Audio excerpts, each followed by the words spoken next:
and welcome to the sixth in our series of Freethought History Webinars. I'm Daniel James Sharp. I'm the editor of the Freethinker, and your host this evening. You should be able to see on your screen our links to social media, to our website, and so on. So please do check them out. And just so you're aware, this session is being recorded and it will be uploaded to our YouTube channel afterwards. So here's how the webinar will work. I'll soon hand over to our guest this evening and he shall talk for a little while, and then we'll open it up for discussion and questions. Speaking of our guest, his name is Bob Forder. He's a Freethought historian and National Secular Society Council member, and he is going to talk tonight about Charles Bradlaugh, 19th century radical and the founder of the National Secular Society. So with that being said, I shall now hand over to Bob. Bob, take it away. Hello, good evening, and thanks very much for attending. I think you should have up, that's right, beautiful, a rather nice photograph of Charles Bradlaugh in his pomp, I think, probably in his mid to early 50s there. I can't see him. I just got a picture of all the attendees. I can't see a poster. Daniel? Oh, should do. Yeah, I can see it. I can. I see one over your shoulder, but it's just an isolated portrait. Is that the one we're talking about? No, I don't think so, no. I mean, this is a colour photograph of Bradlaugh. I think probably, Daniel, I think what he's got to do is he's got to look at the way he's set his screen up. Is that right? Probably, yeah. It should just be on the screen. Maybe it's just showing you the attendees. Yeah, that's what's happening at the moment. I'm just seeing the attendees. Can I leave you to fiddle with that, Julian? Oh, okay, sorry about it. If you just swipe it one to the right, it'll get rid of the attendees and bring back the picture. Yeah. Okay. Right. I'm going to carry on. Okay, now, I've got it now. Yeah. Fine. It's a rather fine photograph, I think. Of course, you may be wondering how on earth we get a colour photograph from the 1880s, and the answer to that one is that this has been colorized by a friend of mine called Rod Bradford. I've never actually met him, we only correspond online.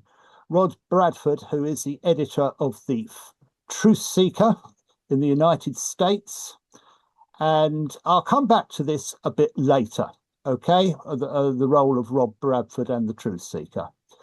I'm delighted to make this presentation this evening because I believe that Charles Bradlaugh was an extraordinary person, an extraordinary politician, who sadly now is almost forgotten. Yet the two struggles that were to define his career go to the very heart of what we understand by liberal democracy. Bradlaugh was born on the 26th of September 1833 in Hoxton, then a working class district of London. His father worked as a solicitor's clerk, so his background was humble but not impoverished. While Bradlaugh was to emerge as a national politician, he was always a Londoner. He was sometimes scorned by those who should have known better for dropping his H's. According to Bradlaugh's own account, as a boy, he was a star at his local church and was identified by the local vicar, the Reverend Packer, as a suitable Sunday school teacher. While this worked well to begin with, by the age of 14, the young Charles was troubled by inconsistencies he spotted in the Gospels. We asked Packer about this, and the situation escalated, with Packer reporting Charles' sinful temerity to his father. His father sided with Packer and demanded that Charles retract or leave home. Charles chose the latter course. By this time, he was attending meetings at various sites throughout London, but particularly at Bonners Fields, now part of Victoria Park. Soon he was speaking and attracting huge audiences. London might have been the world's largest city at this time, but its centre was compact, and one can imagine radicals would have readily encountered one another. Soon after leaving home, the young Charles was offered shelter by Eliza Sharples, the former partner of the deceased Richard Carlyle, Freethought martyr and disciple of Thomas Paine. And we should get an image in a moment of Chuck Carlyle on his release from Dorchester jail. And I'll come back to that in a moment. But Carlyle had a reputation for piercing eyes, and that's one reason I like this image. And these extraordinary high collars, which apparently were fashionable at the time. It was Carlyle who kept Thomas Paine's works in print in this country after his death, at the cost of 7 years' imprisonment in Dorchester jail. Charles was thus brought physically and intellectually into free-thinking radical circles from an early age. Over the next few years, Charles was to struggle to earn a living in various ways, including as a coal merchant, solicitor's clerk, and as a soldier, when he saw service in Ireland and cruelty he was never to forget. After leaving the army in 1855, he married Susanna, and they had 3 children. Charles, another Charles, who died in infancy, Alice, who died at the age of 32 in 1888, and Hypatia, who was to outlive her father and largely defined herself as his most loyal lieutenant and defender of his reputation until her own death in 1935. I want to say a few words about what Bradlaugh stood for. First and foremost, he sits firmly in the Painite tradition of English radicalism and freethought. As such, he was a fervent opponent of revealed religion, and particularly the Church of England. However, he was no freethinker for its own sake. He saw religion as a bulwark of the state that repressed the bulk of the population in the interests of an aristocratic elite capped by the monarchy. To Bradlaugh, the church was the thought police, whose purpose was to ensure the working population accepted a subservient position in exchange for a ticket to paradise. It follows that he was an ardent Republican whose pamphlet, The Impeachment of the House of Brunswick, was the foremost Republican statement of a time when the monarchy was far from universally popular.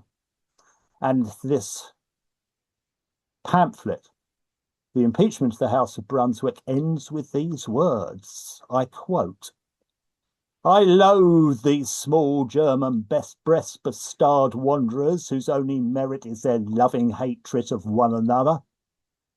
In their own land they vegetate and wither unnoticed. Here we pay them highly to marry and perpetuate a pauper prince race. If they do nothing, they are good. If they do ill, loyalty gilds the vice until it looks like virtue." It also follows that Bradlaugh was the ultimate liberal and individualist. He thought that if you could free people from the fetters constraining them, including, and perhaps most of all, religion, then they would make good, improving their lives and those of their children. As an individualist, he was deeply opposed to socialism, its collectivism, and what he saw to be its need for extended governmental powers with the inevitable corruption and repression that would follow from the concentration of power into a few hands. I think he saw Stalin on the horizon. Perhaps more surprisingly, he was a constitutionalist. What bore heavily on him was the French Revolution, the terror, and his own experiences as a young soldier in Ireland, which never left him. He abhorred violence and believed Britain's unwritten constitution flexible enough to facilitate the change he sought. Consistent with his radicalism and free thought, Bradlaugh was to develop a wide-ranging set of policy positions. He was a neo-Malthusian. That means he was one who thought that large families were a principal cause of poverty and that the individual should be able to, and know how to control their fertility. Today, we'd refer to him as a birth controller or family planning advocate. He showed interest in colonial policy and advocated self-rule for Ireland and India. He favoured extension of the franchise to all, including women. He advocated land law reform to extend land ownership and wide-ranging constitutional reform, including abolition of the House of Lords. Goodness knows what he'd have thought. What, 100 and how many years later? 150 years later, that the House of Lords is still there, and so is the monarchy. To pursue these aims, he brought great gifts. First, a sparkling intelligence that enabled him to acquire legal knowledge that meant he could act successfully in numerous court cases, taking on the best, as well as provide legal advice to the poor. Perhaps the BBC could do with his help today. He was an extraordinary orator and platform speaker. As Annie Besant wrote after seeing him for the first time, I quote, "Eloquence, fire, sarcasm, pathos, passion, all in turn were bent against Christian superstition, till the great audience, carried away by the torrent of the orator's force, hung silent, breathing soft, as he went on, till the silence that followed a magnificent peroration broke the spell, and a hurricane of cheers relieved the tension." He was a highly effective organiser. He established the National Secular Society for Free-Thinking Radicals in 1866, and it's still thriving 159 years later, when others, particularly George Jacob Holyoake, had tried and failed to create a national organisation. That was what he stood for, and those were his qualities. These were to come to the fore in two great battles he was to fight, which together go to the centre of what makes for liberal democracy and what makes Bradlaugh so important. The first great struggle concerns something called the Knowlton pamphlet, the Knowlton pamphlet case. By the mid-1870s, Bradlaugh had been joined by Annie Besant. Annie was young, beautiful, intelligent, and a stunning platform performer. For a while, Bradlaugh and Besant offered the NSS the dream ticket, the NSS being the National Secular Society. There's Annie. She was a stunner. Back in 1832, Charles Knowlton, an American, had published a pamphlet with the obscure title Fruits of Philosophy. In those days, they loved their euphemisms. It contained a summary of what was known about conception and recommended preventative techniques. He advocated douching, using a syringe to wash out the vagina after intercourse with a chemical solution. He also mentioned withdrawal, the sponge, and the baudruche, or condom made of fine animal gut, rubber having yet to be vulcanized. The pamphlet was also published in Britain and sold in small numbers. In 1876, a new edition was published by Charles Watts, one of Bradlaugh's closest allies and NSS, National Secular Society secretary, and it was sold in Bristol by one Henry Cook. Cook was charged with publishing pornography and sentenced to 2 years hard labour. The charge perhaps stemmed from additional illustrations Cook inserted. Unfortunately, no copies of these have survived, so we don't know just how pornographic they were.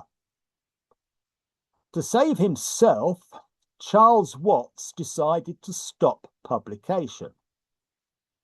Bradlaugh and Besant were appalled by what they regarded as a grievous betrayal. There was a vicious falling out, and Watts resigned as NSS secretary. Thus began a schism in the Freethought secularist movement that may even have left its mark today. For Bradlaugh and Besant, this was not only a Malthusian issue, it's not just about birth control, it was about press freedom. They formed a partnership and founded the Freethought Publishing Company to republish the Knowlton pamphlet. Sales boomed, with copies being delivered to the local police station. There was a queue outside the shop when they began selling the pamphlet, and Bradlaugh always said afterwards there were policemen in the queue because he could identify them by their boots.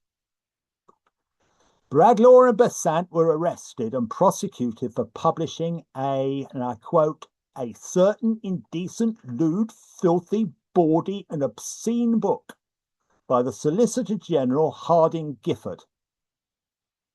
They defended themselves. Bradlaugh always defended himself, but Annie did as well, which was pretty spectacular for a young woman to defend herself in a court of law in those years. Arguments presented, including those that large families were a source of poverty and infanticide. But there were other points too. There was a lot of infanticide in London in those years. Archaeologists have found the skeletal remains of children that were disposed of like cats. In his final statement to the court, Harding Gifford said this. I love this. I say that this is a dirty, filthy book. No decently educated English husband would allow even his wife to have it. And yet it is told to me, forsooth, I do like the forsooth, that anybody may have this book in the City of London elsewhere who can pay sixpence for it. The object of it is to enable persons to have sexual intercourse and not to have that which in the order of providence is the natural result of that sexual intercourse, by which he meant, of course, babies. I can't help noticing just a couple of points from that. You know, the horror that, you know, a wife should see this thing, but for goodness sake, what English gentleman could possibly accept that idea? And secondly, and this is really important, that one of his main objections was that you could get a copy for sixpence. Because, of course, all this information was published in medical journals, which you had to pay far more for.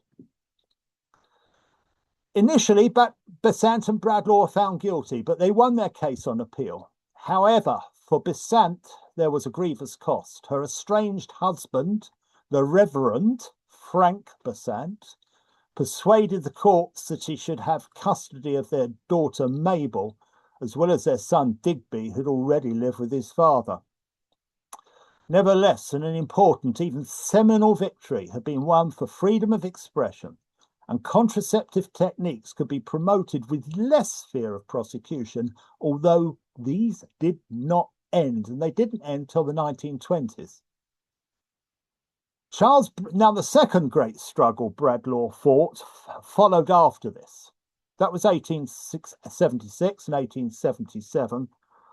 But now we come round to Bradlaugh's long-held ambition to sit in the House of Commons as an MP. As early as the 1860s, Bradlaugh had identified Northampton as a parliamentary constituency where an extreme radical like himself might succeed. He stood for election in 1867 and 1874 and lost, but returned in 1880, having been adopted by William Gladstone's Liberal Party. This time he was successful, finishing second in what was then a two-member constituency. He was elected as the junior member for Northampton. I just go back to Northampton for a moment. Northampton is, of course, a town or a city, a town of which was famous for shoemakers, for cobblers. And for some reason, one of the consistent things in the 19th century was that shoemakers were radicals. I don't quite understand. I don't think anybody quite understands why this is, but that was one of the reasons that he went to Northampton, that he thought he could win there, and eventually did. So following the 1880 election, Bradlaugh turned up at Westminster, and he was under the impression, he wasn't testing it, he was under the impression that he could make a secular affirmation rather than take an oath to God and the Queen, neither of which he believed in. He thought he could do this because affirmation was already legal in the courts.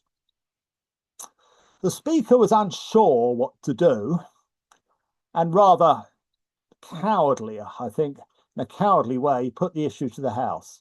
They decided against affirmation, so Bradlaugh said, fair enough. Well, not fair enough, but all right then, I suppose, might be a better way of putting it. I'll take the oath. He thought his seat in the House of Commons was far more important than what were meaningless words to him. However, now actually, let me just pause there because I think it's a really important point. It often in the book, still today, it gets said Bradlaugh refused to take the oath. Bradlaugh did not refuse to take the oath. He didn't start this argument. It was others who picked a fight with him by saying he couldn't take the oath. A group of Conservatives objected because they said, well, how can an atheist, someone who was on record as an atheist like Bradlaugh, how can he take the oath? His notoriety arising from the Knowlton pamphlet trial can't have helped. Those objecting, including Randolph Churchill, father of Winston, who saw an opportunity of embarrassing the then Prime Minister, the pious William Gladstone. The Speaker ruled in their favour and Bradlaugh was effectively banned from taking his seat. He couldn't affirm, he couldn't take the oath either.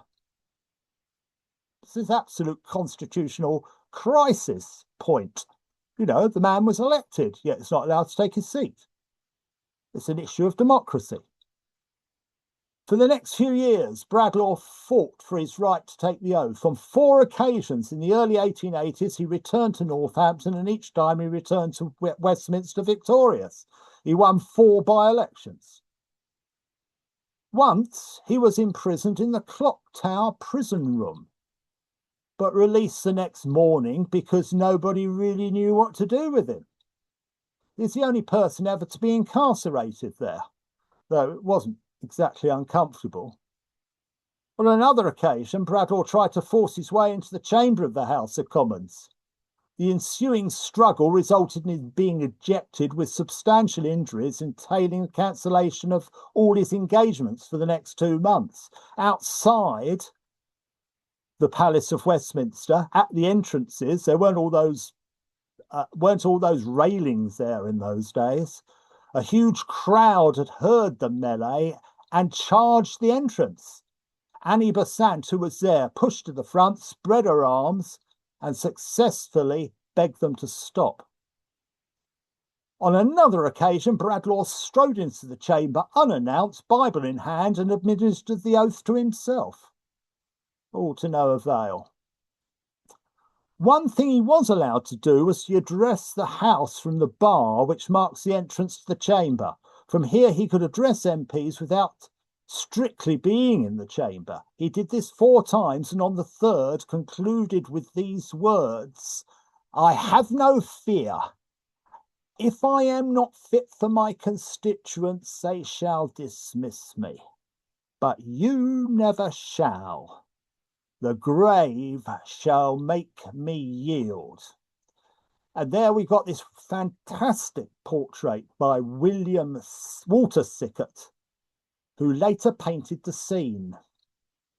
This this portrait of Bradlaugh, entitled Bradlaugh at the Bar of the House of Commons, now hangs in the foyer of the Manchester Art Gallery. And, you know, if you're ever in Manchester, do pop in. It's free. And here he is.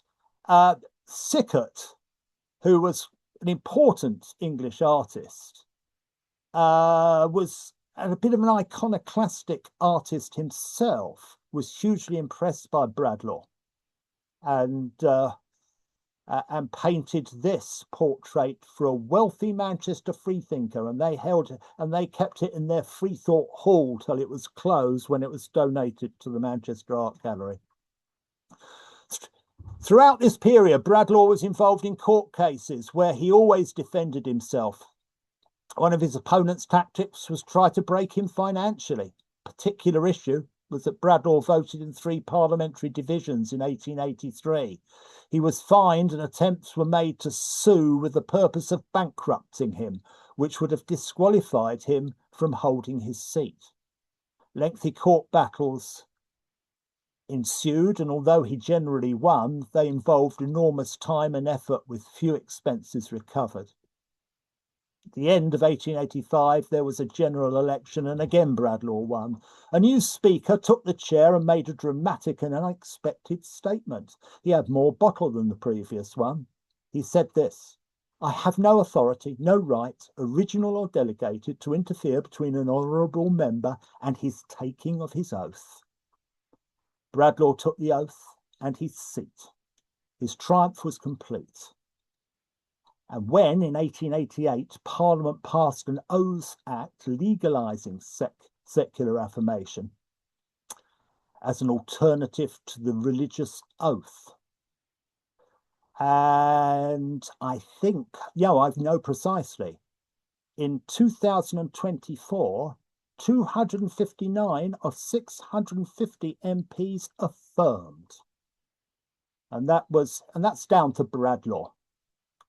And there's a cartoon contrasting Bradlaugh in 1881 being dragged from the chamber.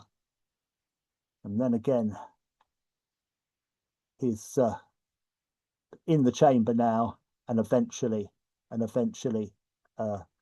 pilots an Oaths Act through the House. So what's his legacy? Why is he so important? First, he was a constitutionalist who demonstrated that reform could be achieved through Parliament. It should be remembered that just a few years earlier, physical force Chartists had advocated violence. They thought reform could not be achieved without violence. Bradlaugh believed in peaceful change. And ever since, I think it's true to say, that has dominated the British mainland political culture. I do emphasise the mainland because, of course, one has to say that Ireland is a different case. Bradlaugh had established the fundamental democratic principle that MPs sit in the House of Commons by virtue of votes gained in an election rather than according to judgments made about their opinions by others. That's fundamental to democracy. Bradlaugh was a champion of free speech and expression, and his publication of the Knowlton pamphlet was part of this. And I quote Bradlaugh on this. Great words, these coming up. "Better 1,000-fold abuse of free speech than denial of free speech. The abuse dies in a day, but the denial stays the life of the people and entombs the hope of the race." He established, fourthly, he established the National Secular Society, itself closely linked to the Freethinker for many years, which vigorously continues the struggle for secularism and resists religious privilege to this day. Fifth, Bradlaugh established the Malthusian League in the 1860s, which was re-established following the Knowlton trial of 1877. It became the main vehicle for promoting birth control well into the 20th century, until its merger into the Family Planning Association. It is noticeable that Bradlaugh's grave at Brookwood is surrounded by those of others prominent in the birth control movement. And if you're ever near Woking, outside South London, then do go to Brookwood, where the monument to Bradlaugh that stands over his grave has been restored in the last few years and looks quite magnificent. And next to him, as I say, are some of the pioneers of the birth control movement in this country, including people like Edith Vance. Not Edith Vance, sorry. I'll come back to that when I've remembered. His consistent and fearless advocacy of the atheist position helped establish its legitimacy. It also undermined and weakened the hereditary system which had dominated British politics for generations, as that system is undermined and legitimised by religious belief.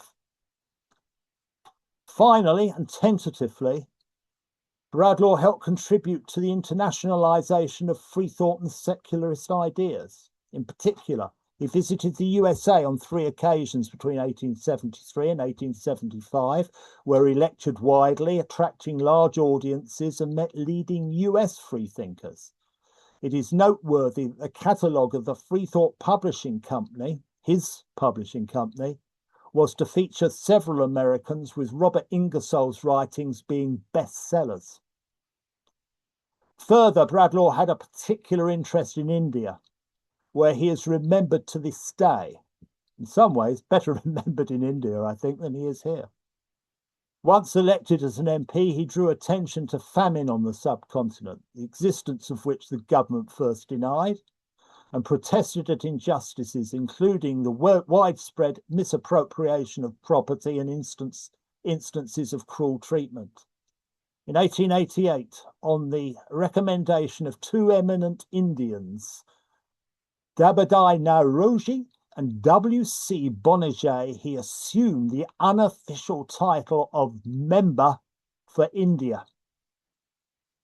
In 1889, only a year before his death and in a weakened state, he travelled to Bombay to attend the 5th Assembly of the Indian National Congress. When he wrote to Hypatia, his daughter, he said, "The poor folk seem inclined almost to worship me." He was given pride of place when making the closing speech, received with something close to euphoria. There is little written about Bradlaugh in India, so this summer I was pleased to meet Bharati MG, an Indian PhD student who will soon contribute to our webinar series. Just to conclude, there are several Bradlaugh biographies. The most recent is Brian Niblett's Dare to Stand Alone, published in 2010. I think the title, Dare to Stand Alone, is a fitting epitaph to the subject. And I did say finally, before I stop talking entirely, I must just mention the truth seeker and Rod Bradford, who has been very helpful to me in connection not only with this webinar, but has recently, in the Truth Seeker, which I hold up here, has recently published an article I wrote about Bradlaugh, and there's also an article in it about Annie Besant, written by Bill Cook, a very good article at that. And if you want to look at these articles, you can online. Obviously, my article bears quite a lot of similarity to what I've said this evening. And what you need to do is to go to thetruthseeker.net. Perhaps Daniel will put that in the messages or something at some point. It's thetruthseeker, all one word, .net. And if you put that into the search bar, you will get to the website, which includes a digital version of this rather wonderful magazine. Now, they've just been, Daniel's just put up on the screen there.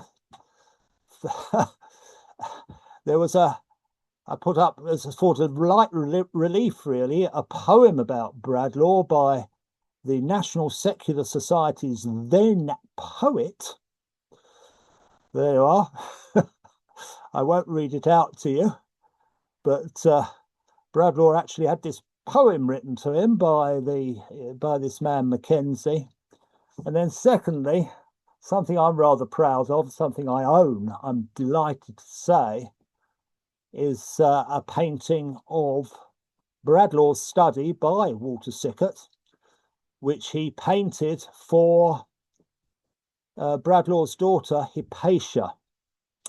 Now, Hypatia used to work as Bradlaugh's secretary and used to sit in his study on Circus Parade in St. John's Wood in the position that is portrayed in that picture. So that would have been her view of Bradlaugh's study. It's very poignant, I think, because, you know, there's the empty chair because Bradlaugh's dead. But the chair is pushed aside. And it looks like it's waiting for somebody to come back, doesn't it, and continue the work. And there in the painting, well, you've got London outside, of course, through the window, the city that Bradlaugh really, well, his home city. But there are all the tools of his trade, his books, and his writing equipment. And they're just to the right of the window. There seems to be some sort of bust or almost a ghostly presence.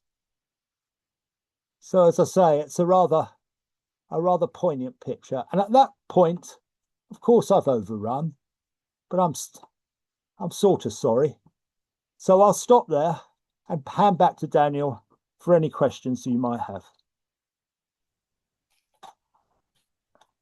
Thank you very much, Bob. I'll open up to the audience in a moment, but I just want you to quickly ask myself. You mentioned that Bradlaugh had opposed violent reform or violent methods. Yep. Was there ever a point in Freethought history, in particular, where violent methods were the preferred form of making progress? I think the general culture is no, but there are exceptions. Perhaps most notably, there is Richard Carlile, who was actually at Peterloo.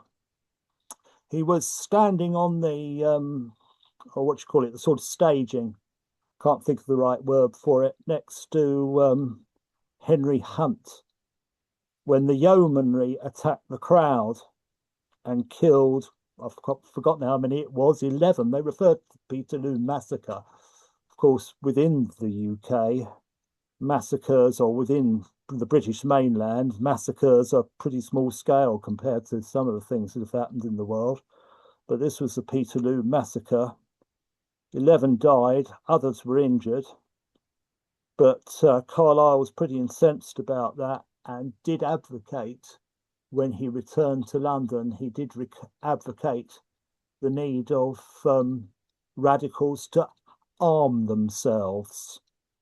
Okay, so there was that instance, and I expect there's been a few on the extreme wings of the Freethought movement who have been tempted in that direction in the past, but certainly during the Bradlaugh period, Bradlaugh was so dominant at the end of the 19th century that his peaceful methods were the methods that dominated radicalism, I think. Okay, so I think that Bradlaugh is important in developing this culture amongst English radicals that progress could be achieved or reform could be achieved peacefully. Thank you. I noticed there's a question in the chat from Dan Aloso.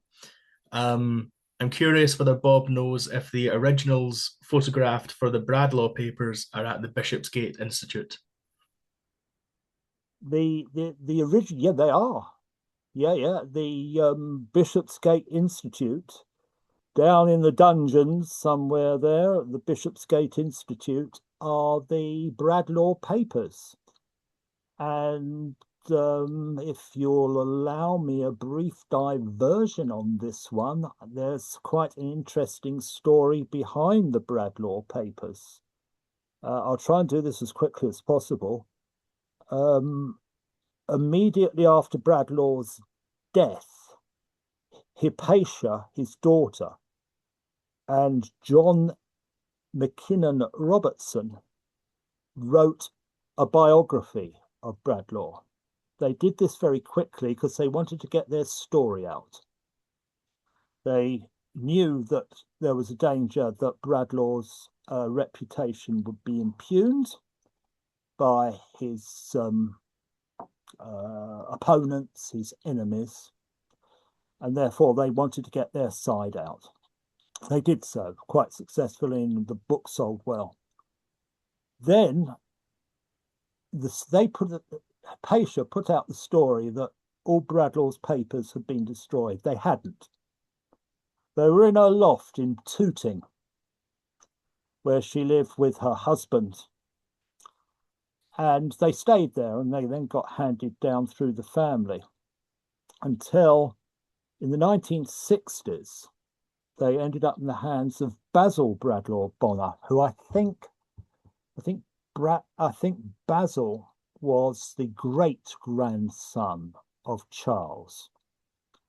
Anyway, Basil Bradlaugh Bonner was a bit more open than his predecessors. And I don't know who exactly he spoke to, but it may have been David Tribe, who at the time was president of the National Secular Society, or the rather wonderful Edward Royal, who was a young academic at the time and had an interest in secular history.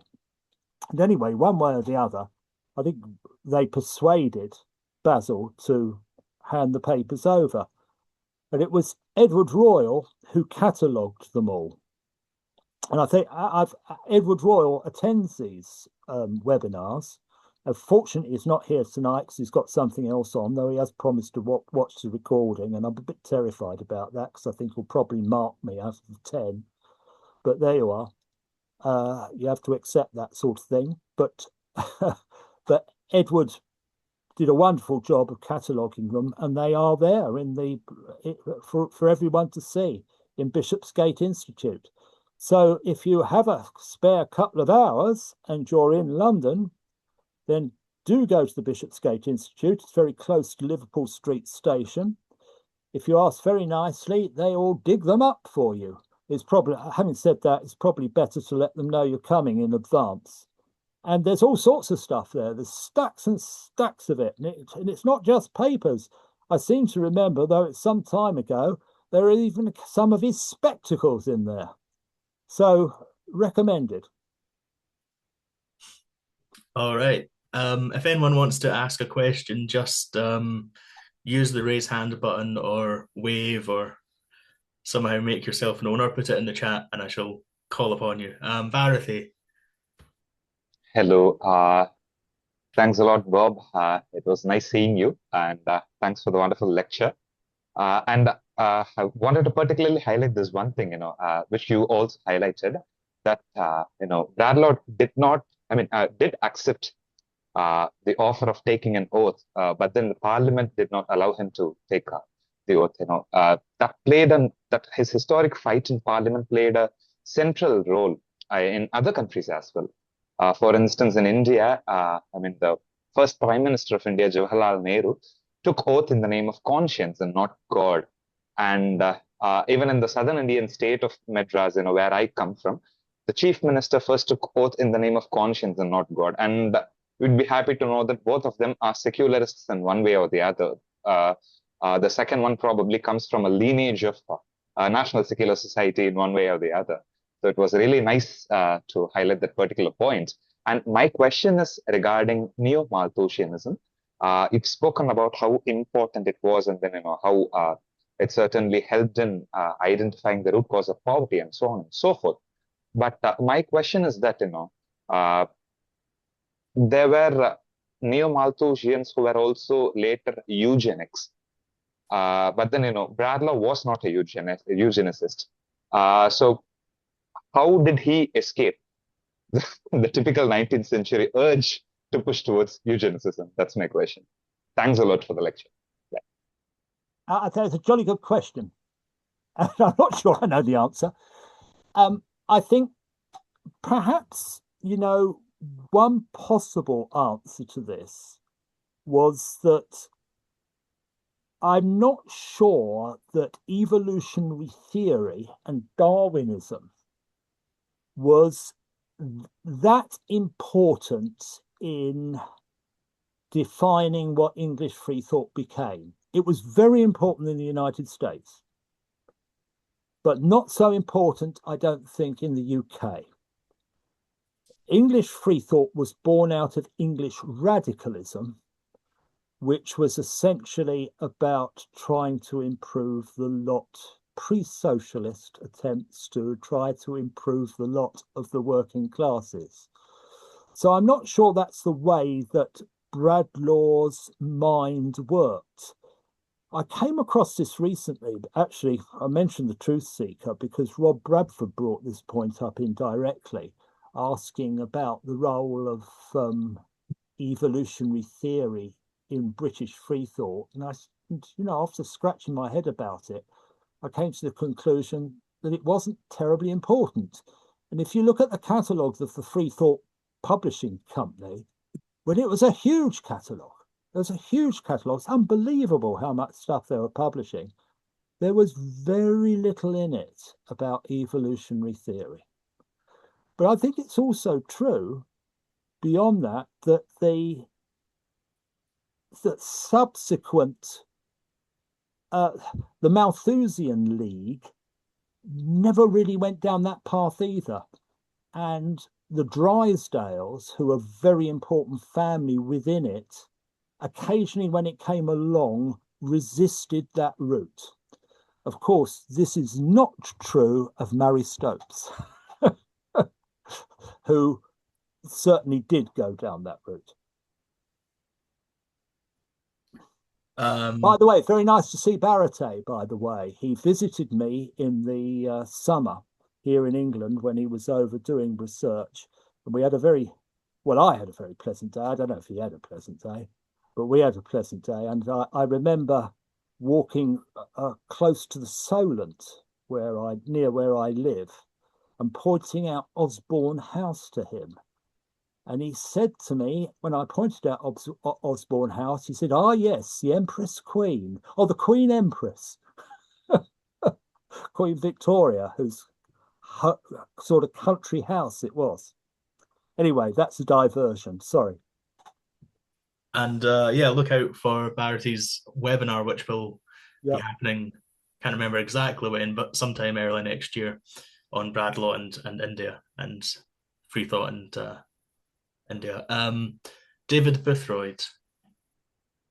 Thanks, Daniel. And yes, thanks, Bob, for giving the lecture. And I think if people can't get to the Bishopsgate Institute, I think that the Bradlaugh papers have actually been scanned and there's an online version, so you can actually read them there page by page. But the question I wanted to ask, you referred to getting the biography out early.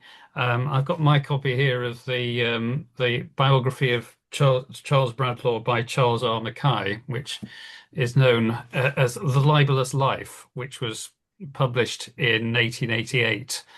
A really notorious attempt to libel Bradlaugh, which reminds us that Bradlaugh was massively controversial within Freethought within other secularists. When he published the Fruits of Philosophy, there were lots of people who thought he was mad or evil. And yet, it's his name, we know, it's his society that has survived. So how was his leadership skills? What were his approaches that ensured that it was his, he got thousands of people to turn up outside Parliament to defend him, whereas the other people within secularism didn't get that mass following. He was a hugely decisive individual who commanded great loyalty, who had what politicians desperately need and often don't, which is a narrative. He had a story to deliver that was convincing in his age, in the era before the rise of socialism or socialist thought. I doubt if he'd have been so successful in the 1890s and the early years of the 20th century, when the socialist narrative began to dominate amongst those who wanted to see progressive change. Okay? I think one of the interesting things about Bradlaugh was that he may have been a philosophical liberal, but he was a personal autocrat. And he ran the National Secular Society as a personal fiefdom. And if you crossed Bradlaugh, you were out. And it's interesting that his successor, of course, G.W. Foote, he at one time was expelled from the National Secular Society, actually over the Knowlton case. So, because he opposed that as well. And you say, why was he successful? Well, he was successful in a sense, but there was a schism in Freethought. And of course, other organizations grew up, some more successful than others. But if you look at the case of the recently demised Rationalist Association, then the Rationalist Press Association, then that grew pretty much out of those who didn't like Bradlaugh's particular strident approach to Freethought and his unwillingness to compromise on issues that he thought was essential. So you find Holyoake going off to associate himself, became the first president, didn't he, or chairman, I'm not sure, of the RPA. And so you did get that division within the Freethought movement, but it has to be said that within this country, freethinkers have been squabbling with one another ever since Freethought was thought of. I mean, you can't, all these strong-minded people, they're bound to disagree with one another. I better stop there. Stephen Lowe. Good afternoon. Greetings from Washington, D.C. My apologies for you-know-what. But I live here, and also Robert Ingersoll lived in D.C. for about 7 years. So can you tell us their interactions or how they crossed or supported each other, and maybe something that we wouldn't know from reading the current biographies? Well, I don't think, I'm not sure they ever met. They did publish Ingersoll's works. I don't think they were entirely agreed. I think, to be frank, Ingersoll's approach to Freethought was more akin to Holyoake's in this country than it was to Bradlaugh's. Holyoake was, I suppose we'd say, more moderate than Bradlaugh. Bradlaugh was the consequential one. Once he'd come to a position, he followed it through and he defended it till the logical end. That Holyoake was more interested in compromise, finding reasonable words, trying to perhaps convince people more of his argument. And indeed, one of the things that people hold against Holyoake was that the argument that he was interested in being respectable. So, for example, he used to go round to have tea with William Gladstone, not something I think you'd have found Bradlaugh doing. So I'm not sure they were that comfortable together, but sort of reveal my own personal interest in this. My great-grandfather took over the Freethought Publishing Company when Bradlaugh and Besant, they ended their partnership in 1890, I think, or in 1889, and the publishing company went to my great-grandfather. He said that Mistakes of Moses was his largest single sale, which gives an example of Ingersoll's influence. Yet Right. Ingersoll's even more forgotten than Bradlaugh is. Sadly. Yeah. All right. We're working on that. Yes. How's the monument to Paine going on the Mall? Oh, that hasn't dug a hole yet, but the ballroom is underway. Yes, we do hear about that. Sadly, so do we. I think 3 more years. Just time for one more question or comment. Dan. Thank you. And I'm in America too, but in Minnesota. I wanted to just comment briefly on, and hi, Bob, it's good to actually see you in the flesh after all these years, about why Bradlaugh endured from an American perspective. I think, notwithstanding Michael Rectenwall, who in the 19th century British secularism tried to sort of portray him as a wild man and Holyoake as the real hero of the thing. I think it really, I think his kind of firm ongoing connection to the working classes and to the working middle class, in the way that we understand it now, not in the way that they understood it at the time, is a big part of this legacy, right? That he really was a working journalist in a way that other people like Holyoake, may have tried to be, but didn't kind of pull off quite as well. So I think that there's that's a huge thing. And I guess the last thing that I would say is, we still remember Bradlaugh over here, and Knowlton, and Paine. Not so much Ingersoll though. Well, yeah, Bradlaugh was, well, he wasn't purely a Painite, because Paine had been dead nearly 100 years by the time Bradlaugh was, well, I've exaggerated that slightly, but 70 or 80 years until before Bradlaugh was active. And obviously ideas do evolve, but Paine was a fundamental influence on all British radicals. And to some extent, he still has an influence today. His ideas live on. And, some of them need returning to, don't they? As far as Bradlaugh and America was concerned, I can only say that when he visited, he went down very well. And he got an extremely large following. He seemed to have been well received in all sorts of ways.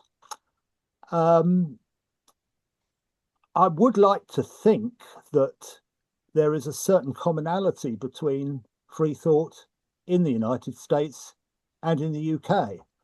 Certainly, I think there's more links there than there are sometimes between continental European countries and this country.